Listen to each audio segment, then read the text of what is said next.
parents informed me and my brother that summer we would be going to Europe, I assumed that our first stop would be to Paris, so we could pilgrimage to Jim Morrison's grave, where I would read a poem that I wrote about him in 8th English.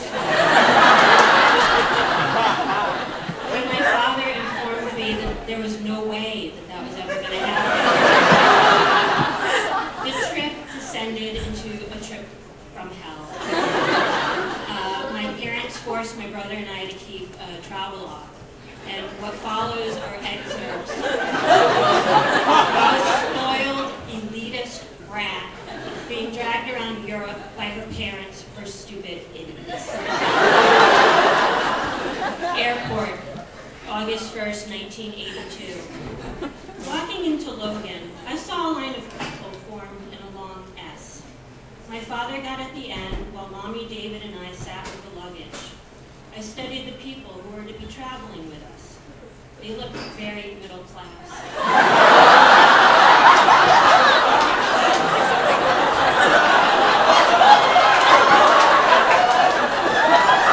Amsterdam. After settling in our hotel, we took a tram into the city. It looked like a picture book, spoiled only by red spiked hairdos and punk fashion.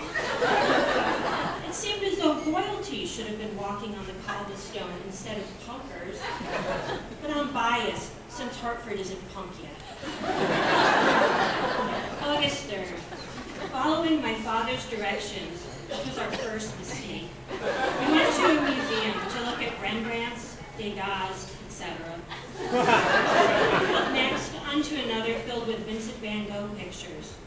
I would have rather sat in an air-conditioned library and looked at the pictures.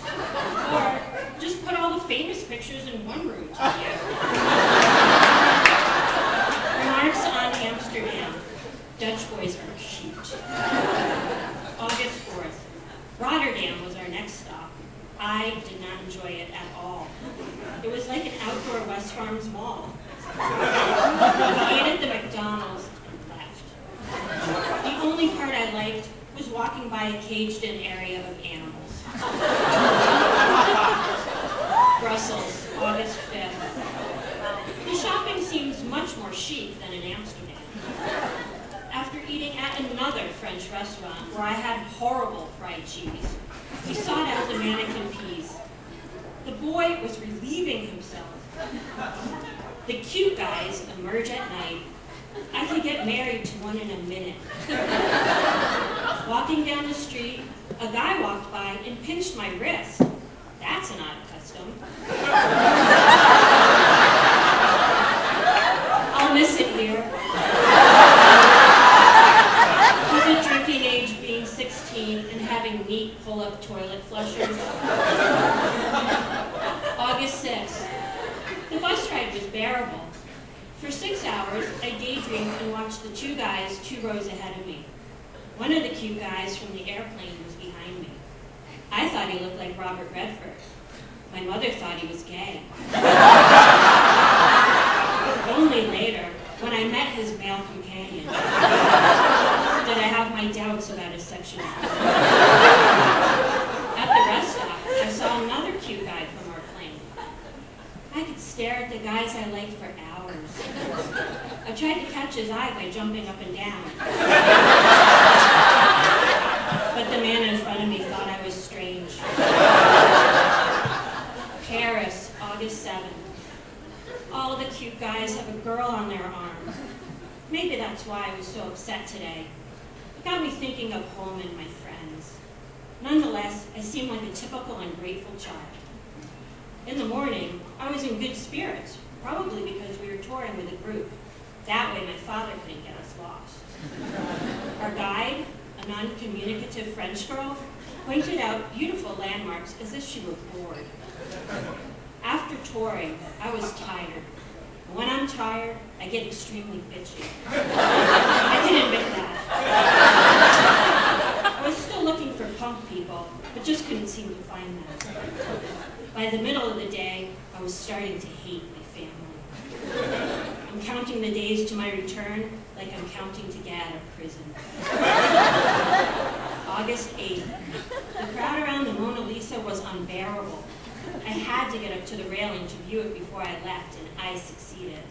I also ran into that cute boy from my tour. My French is improving. I sent back a dirty spoon without any hesitation. I had a dream that Peter Frampton asked me to move.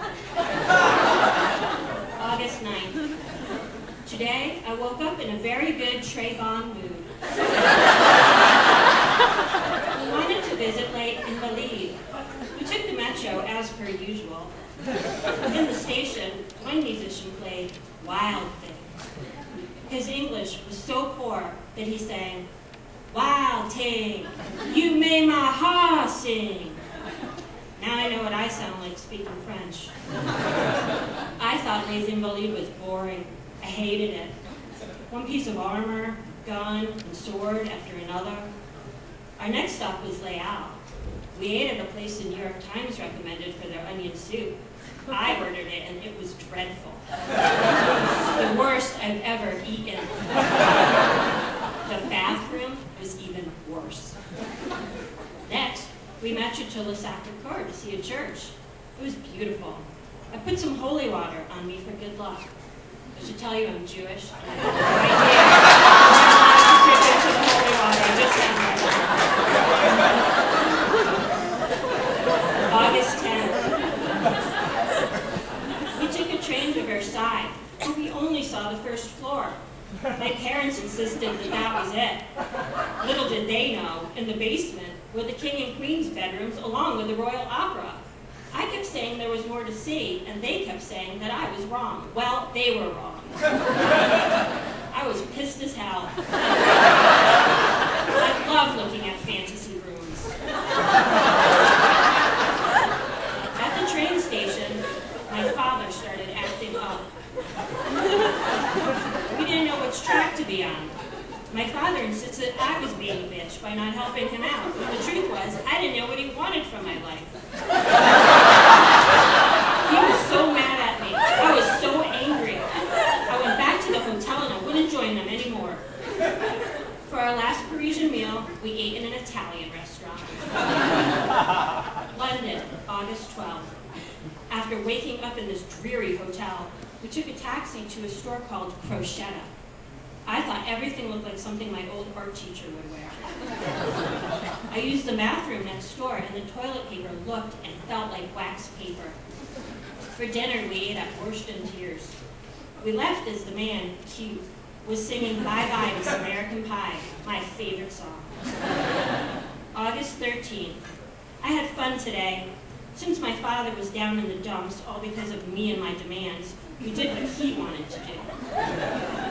We took the metro to Bond Street, an area of exclusive stores like Gucci. They were all out of my budget. We passed by a stand that sold rock pins. Oh, happy day. I got the pins I really wanted. Squeeze, Duran Duran, and 2 Haircut 100 pins. I love Nick Haywood. My day closed with Pirates of Penzance starring Tim. It ventilates all my inner energy. I especially like jabbing the Italians behind me. While my brother was still out with my mother, I read some of his journal. He calls me Bitch Junior, my mother Bitch, and my dad Fag Boy.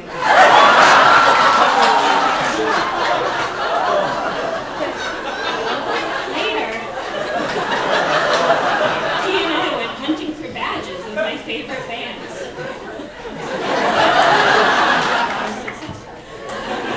For dinner, we ate at St. Lorenzo's. My mother said a lot of rock stars hang out there.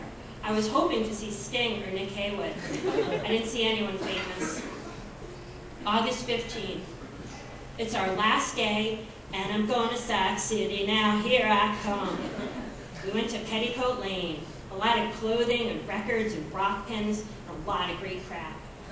It was so crowded, and I improved my skills on pushing and jabbing. I bought a poster of Nick Haywood, and then I got a gyroscope.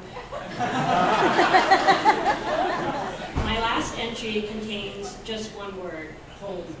followed by about 20 million exclamation points. Turns out I would be spending a lot of time there, since this was the last family trip.